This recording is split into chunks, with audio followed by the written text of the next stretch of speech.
Our new topic is the fundamental theorem of arithmetic. Every composite number can be expressed factorized as a product of primes, and this factorization is unique apart from the order in which the prime factor occurs. तो अब क्या होता है, सबसे पहले तो एक और बात बता देता हूँ कि कंपोजिट नंबर क्या होता है. कंपोजिट नंबर्स क्या होते हैं? वो नंबर्स जिनके फैक्टर जो हैं वो दो से ज़्यादा होते हैं, उनको हम लोग कहते हैं कंपोजिट नंबर. जैसे अगर हम लोग 6 को लेते हैं तो 6 के कौन कौन से फैक्टर होंगे? 6 is divisible by 1, 6 is divisible by 2, 6 is divisible by 3 and 6 is divisible by itself, मतलब खुद 6 से वो डिवाइड होता है. तो इस हिसाब से 6 के 3-4 फैक्टर हो गए, तो उसको हम लोग कहेंगे कंपोजिट नंबर. जैसे 4 कंपोजिट है, 6 कंपोजिट है, 8 कंपोजिट है, ये सब कंपोजिट नंबर्स हैं. तो अब आता है प्राइम नंबर्स क्या होते हैं. प्राइम नंबर्स वो नंबर्स जिसके सिर्फ 2 फैक्टर होते हैं, 1 और इटसेल्फ. जैसे 2 इज ए प्राइम नंबर. 2 का सिर्फ 2 ही फैक्टर है, 1 है और 2 खुद है, तो इसलिए इसको हम लोग कहते हैं prime numbers. 2, 3, 5, 7, these all are 11, these all are prime numbers. अब आते हैं 1 की बात करें तो 1 ना तो प्राइम नंबर होता है ना तो कंपोजिट होता है. ठीक. अब उसके बाद जैसे फॉर एग्जांपल अब यहाँ पे आते हैं हम लोग the fundamental theorem of arithmetic में. जैसे हम लोग 12 लेते हैं. ठीक. तुमने छोटे क्लास में पढ़ा होगा इसका प्राइम फैक्टर निकालने का. 2 6 ज़ा 12, 2 3 ज़ा 6 और 3 1 ज़ा 3 लिख सकते हैं. तो 2 इंटू 3 और लिख सकते हैं इसको 2 का स्क्वायर इंटू 3. तो ये इसका क्या हो गया? प्राइम फैक्टराइजेशन हो गया. तो ऐसे इस मेथड को हम लोग कहते हैं प्राइम फैक्टराइजेशन मेथड. तो इस प्राइम फैक्टराइजेशन मेथड से हम लोग एचसीएफ निकालते हैं, एलसीएम निकालते हैं. एचसीएफ क्या होता है? Hash common multiple. एचसीएफ वो नंबर होता है जो उस गिवन नंबर को, या जैसे फॉर एग्जांपल हम लोग 2 नंबर लेते हैं ए एंड बी. ठीक. इसका जो एचसीएफ है वो हो गया x. ठीक. तो ये x जो है ये इन दोनों नंबरों को डिवाइड कर सकता है, उसको हम लोग कहते हैं एचसीएफ. उसी तरह आते हैं हम लोग एलसीएम में. सपोज 2 नंबर है a और b. ठीक. और इन दोनों का जो एलसीएम है वो हो गया y. ठीक. तो यहाँ पे एलसीएम क्या है कि ये जो a है वो y को कंप्लीटली डिवाइड करता है और b भी y को कंप्लीटली डिवाइड करता है, या कह सकते हो कि a और b जो है y के फैक्टर्स हैं. ठीक. अब एक इसमें इंपॉर्टेंट चीज ये है, इसको नोट करना है.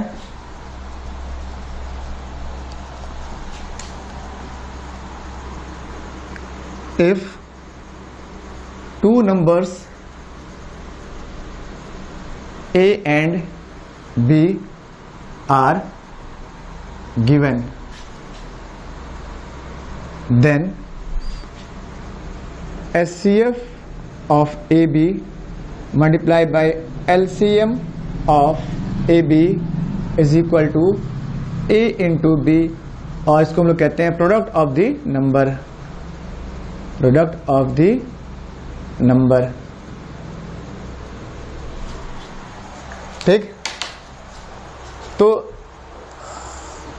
HCF और LCM को अगर हम जैसे A और B 2 नंबर है, अगर इसके HCF और LCM को मल्टीप्लाई करें तो जो वैल्यू आएगी वो इन दोनों नंबर के मल्टीपल के बराबर होता है. तो इस पे कुछ बेस्ड क्वेश्चंस आते हैं.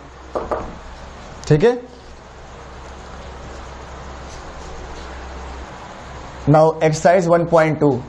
First question, express each number as a product of its prime factor.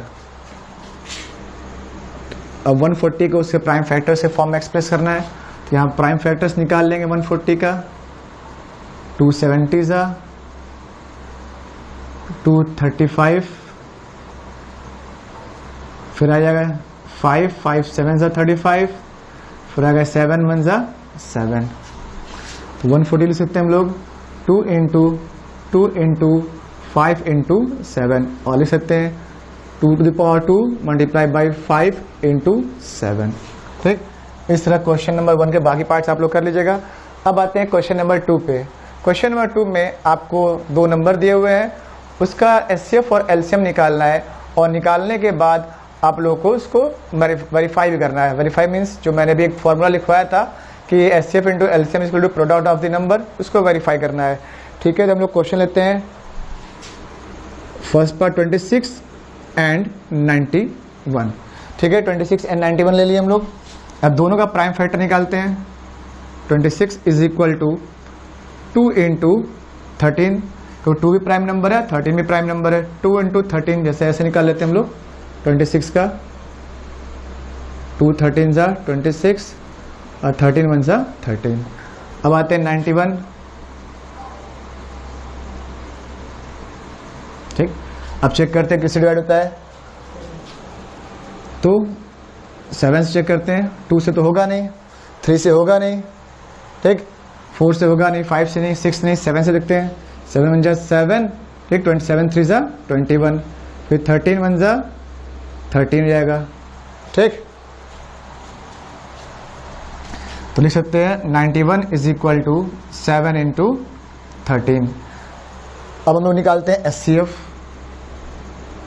HCF वो नंबर जो दोनों में कॉमन होता है। तो यहाँ पे 13 और 13 दोनों में कॉमन है, तो HCF हमारा हो गया 13। एंड LCM पे आते हैं हम लोग।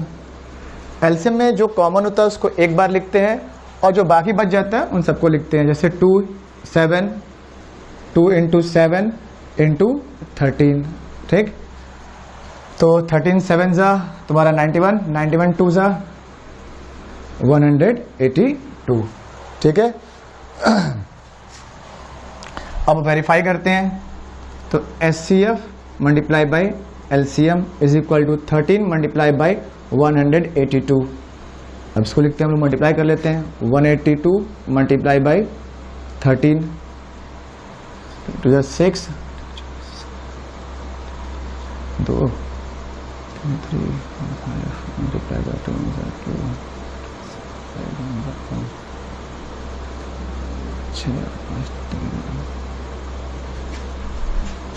2 2366।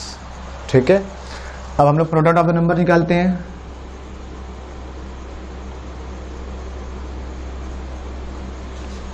क्या था 26 और 91। 26 मल्टीप्लाई बाई 91 चेक करते हैं। 26 मल्टीप्लाई बाई 91, ठीक, 6 1 जा 6 हो गया 1, ठीक, 9 6 जा 54, 5 करी 9 18, 18 प्लस 5 23, 6 6 3 2। देख सकते हो दोनों बराबर आया, तो ये आएगा 2366। तो लिखोगे हेंस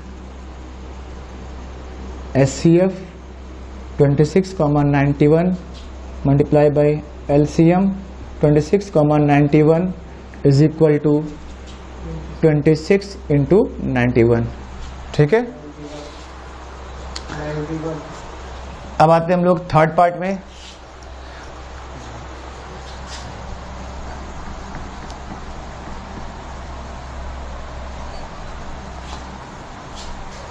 क्वेश्चन है find the LCM HCF of the following integers by applying the prime factorization method 12, 15 and 21। 12, 15 and 21, इन तीनों का HCF और LCM निकालना है बाय प्राइम फैक्टराइजेशन मेथड से। 12 पे आते हैं, 2 इंटू 3, 15 का 3 इंटू 5, 21 का आएगा 3 इंटू 7।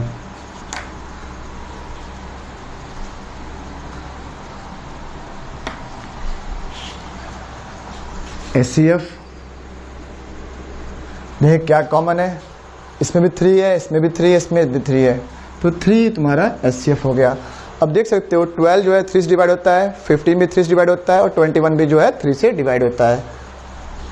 LCM में आते हैं हम लोग, यहां से 2 इंटू 2 हो गया,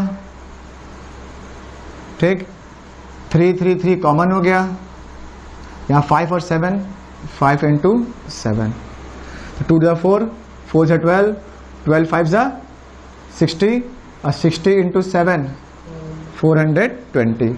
तो ये तुम्हारा LCM हो गया। ठीक है, तो इस तरह से हम लोग HCF और LCM निकालते हैं बाय प्राइम फैक्टराइजेशन मेथड। अब क्वेश्चन नंबर 3 के बाद क्वेश्चन नंबर 4 तुम लोग खुद से कर लोगे। उसमें HCF और LCM के लिए दो नंबर दिया हुआ है 306 और 657। करें फाइंड LCM फाइंड करना है, दोनों नंबर हो गए और HCF दिया हुआ है। तो तुम्हारा जो फॉर्मूला था कि HCF into LCM is equal to product of the number, तुम्हारा हो जाएगा LCM is equal to product of the number divide by HCF, answer आ जाएगा। क्वेश्चन नंबर 5 पे आते हैं हम लोग। Check whether 6 to the power n can end with the digit 0 for any natural number n। तो हम लोग सॉल्व करते हैं। प्रूफ करना है कि 6 टू पावर n की कोई भी वैल्यू लेने पे जो लास्ट का डिजिट होगा क्या वो 0 आता है कि नहीं। तो सबको पता है कि अगर किसी भी नंबर का अगर लास्ट का डिजिट या एंड डिजिट अगर 0 आता है तो उस नंबर का जब हम लोग प्राइम फैक्टराइजेशन निकालते हैं तो वो उसमें 5 जरूर, एक फैक्टर ज़रूर आता है। ठीक, हम लोग लिख लेंगे if 6 to the power n ends with digit 0 then it must have 5 as factor, but 6 to the power n is equal to 2 into 3 whole to the power n is equal to 2 to the power n multiply by 3 to the power n। अगर हम लोग 6 to the power n का prime factor निकालते हैं, ठीक, तो यहाँ हम लोग देख सकते हैं इसमें कहीं 5 नहीं आ रहा है। ठीक, the fundamental theorem of arithmetic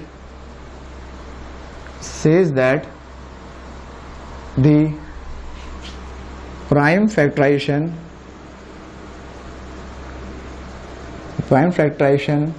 of any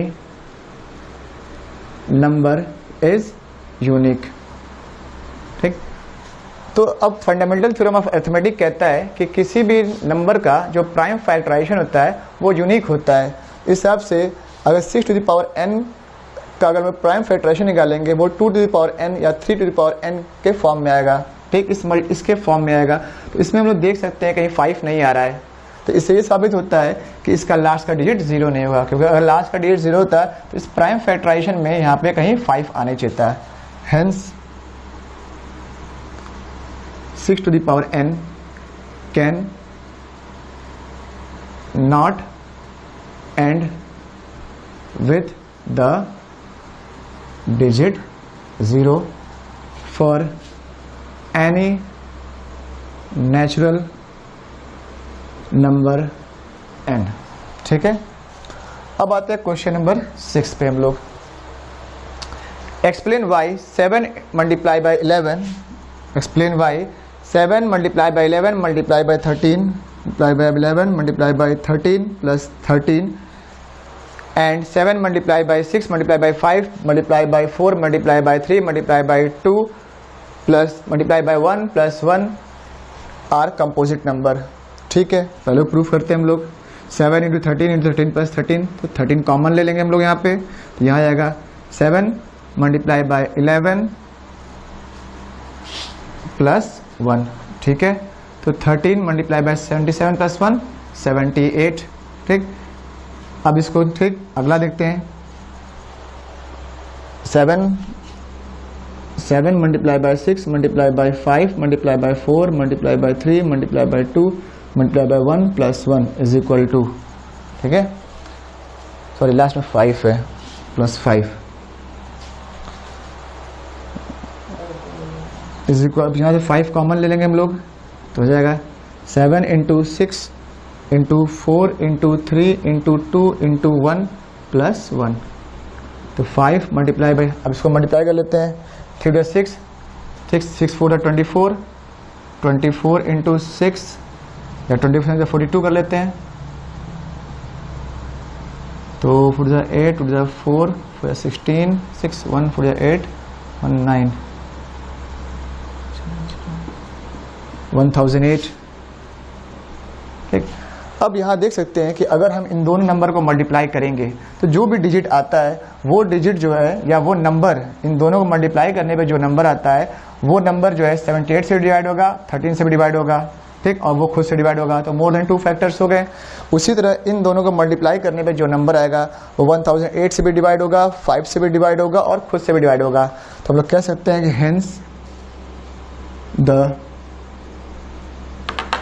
hence the given